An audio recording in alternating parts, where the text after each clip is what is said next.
Hi, this is Munson with Munson Music, and we're going to talk about how you could play a song called You and Tequila by Chesney. And if you want to play along with the recording, what you'll need to do is kind of tune down your guitar by a half step. So you actually have to go to the tuners and loosen them up to get to E flat, B flat, G flat, D flat, A flat, and E flat. But we're just going to do this lesson in standard tuning. And we start off with kind of our intro progression around a G major chord. And the way you play G major, first finger goes to the A on the second fret, second finger on the low E string third fret, and third finger on the high E string third fret. And if you strum all those together, that sounds a G major chord and it sounds really happy. Now you may also want to put the third finger on the B string third fret, pinky on the high E string third fret. And that's another way you can kind of work your G major chord through the song. And we kind of start out with kind of a G major, but then you'll kind of hear a G but with an A string for the bass note. And that's called G/B. You kind of use the A string B note in the G chord for your bass. And then from the G we go to a C major chord. We play C major. First finger goes to the B string on the first fret, second finger on the D string second fret, and third finger on the A string third fret. And if you strum the A string to the high E string, that sounds a C major chord. It sounds really happy. And while you're on C's in general, it can be kind of cool to lift off the first finger and make that a C major 7, or you could add in the pinky on the third and make that a C major 9, or another way to play C major 9. We're doing first finger on the D string second, second finger on the A string third, third finger on the B string third, and the pinky on the high E string third. And if you strum the A string to the high E string, that sounds a C major 9. It sounds really, really happy. So through that intro, we got kind of that G/B, C major. But a lot of times with a song like this, to make it more interesting, I like adding something called a strum pattern. And one of my favorite strum patterns for a 4/4 like this is down, down, up, up, down, up. So we took the G and just tried that a lot. You'd have down, down, up, up, down, up, down.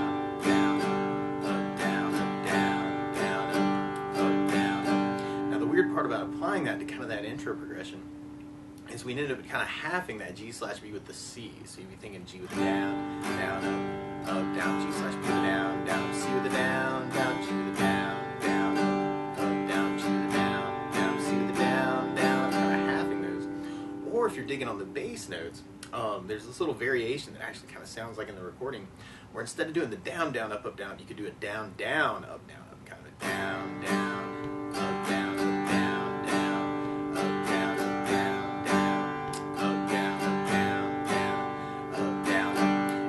Start off with the G with the low E string for a bass, and then do the down, up, and then do the G/B with an A string for the bass, and then a down, up, and then go to the C for an A string bass, and then another down, up. So you have G with low E bass, down, up, down, G/B, C,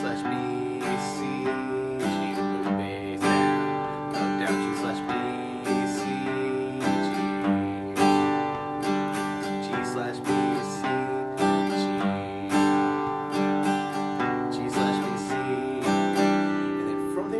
Into our verse part, and we basically repeat that progression 7 times, and on the last G you'll kind of hear this little variation where it's kind of a down, down, up, down, up, down, kind of playing around with the pattern a little bit. So you could kind of make that kind of a bass down, up, down, up, down, down. So through that whole verse you have the G, G/B, C,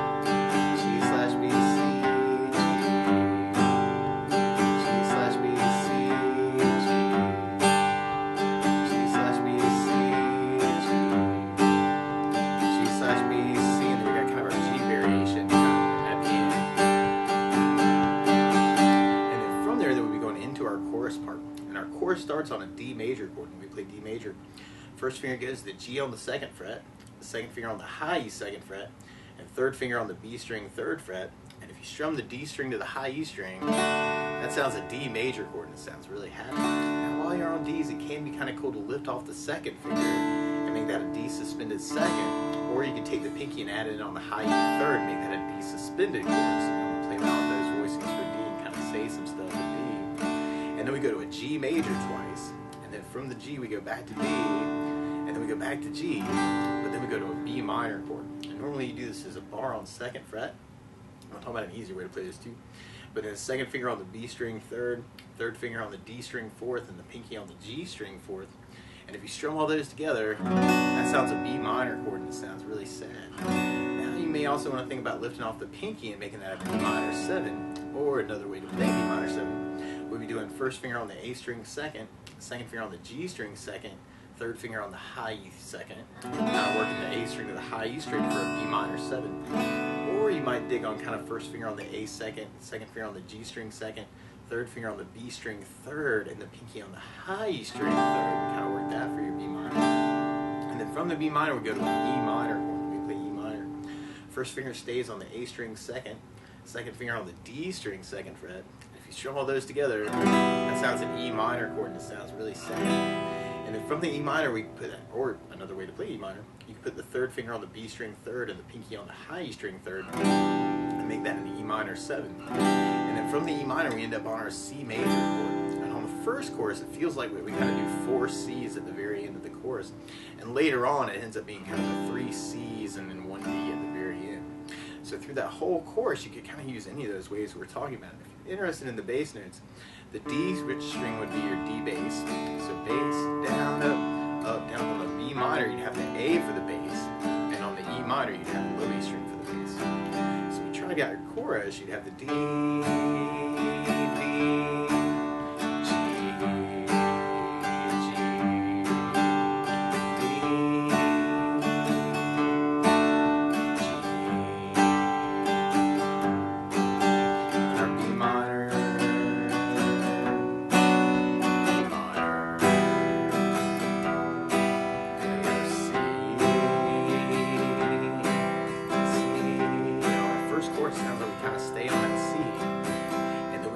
into kind of our intro. So we're back to our G slash B, C, G slash B, C. And we do that twice, and then we go into our next verse. So we have our G, C, G, G, C, G, C, G, G.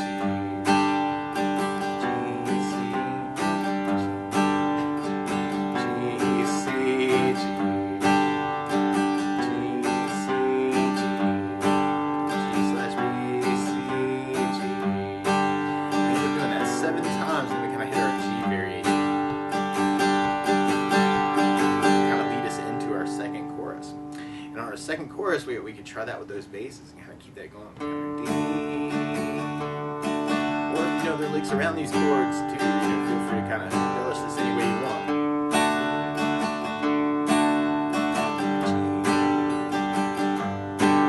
B minor,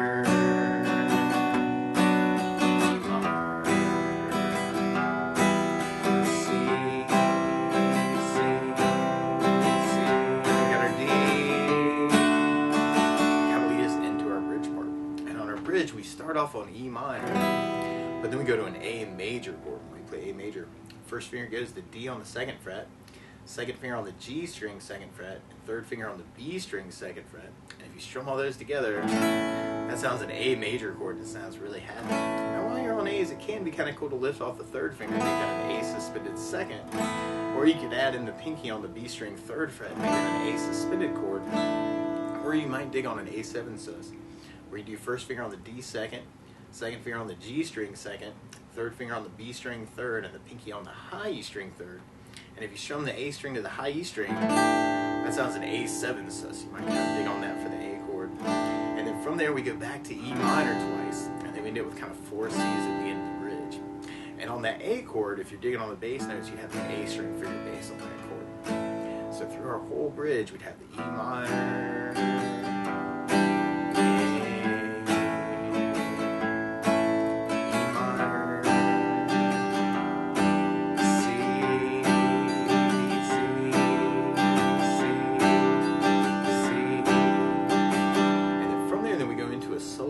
just like our intros.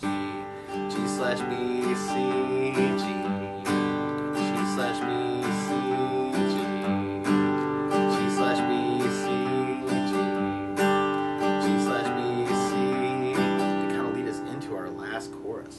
So we got our D,